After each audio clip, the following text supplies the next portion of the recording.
Baju jadi bahan bakar.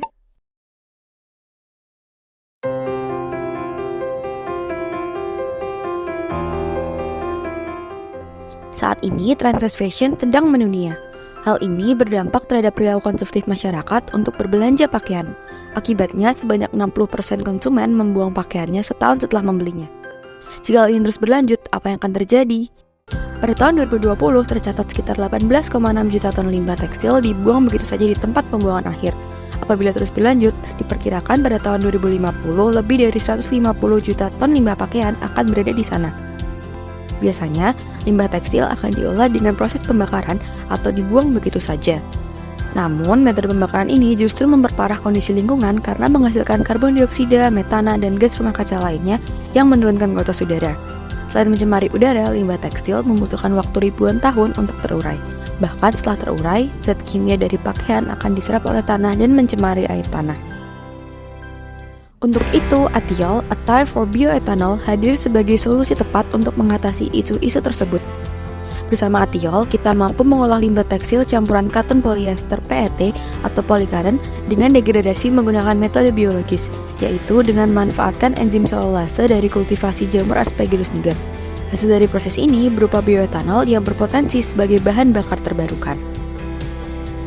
Prinsip kerja alat ini terdiri dari beberapa tahapan, yaitu pretreatment, kultivasi jamur Aspergillus niger, enzimatik hidrolisis, dan proses pengubahan glukosa menjadi bioetanol.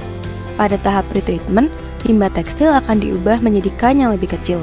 Kemudian direndam dalam larutan NaOH selama 6 jam pada suhu minus 20 derajat Celcius untuk memodifikasi struktur kain. Selanjutnya, dilakukan proses pencucian dan pengeringan. Tahap kultivasi jamur Aspergillus niger dilakukan dalam cairan berisi substrat kain polip cotton untuk memproduksi enzim selulase.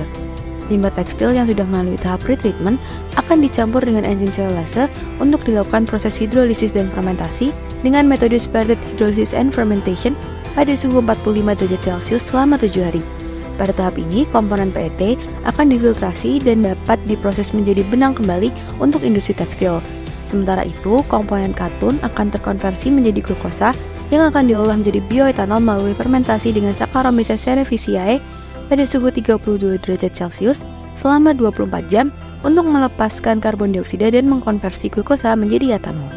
Larutan hasil fermentasi akan dialirkan ke tabung distilasi untuk menguapkan etanol agar terpisah dari kandungan lain. Selanjutnya, uap ini dialirkan ke tabung kedua dengan suhu lebih besar agar etanol kembali menguap hingga mencapai kemurnian 95%. Uap etanol ini kemudian memasuki kondensor yang mengubah uap menjadi cairan. Cairan etanol memasuki tahap molecular sieve untuk mengekstrak air yang tersisa sehingga menghasilkan etanol akhir dengan kemurnian 99%. Selanjutnya, etanol ditransfer ke tempat penyimpanan dan didistribusikan. Dengan satu langkah sederhana, kamu bisa membantu Atiol mengatasi penumpukan limbah tekstil dalam rangka mewujudkan Sustainable Development Goals nomor 12, konsumsi dan produksi yang bertanggung jawab. Bersama Atiol, mari kita bangun Indonesia yang lebih baik.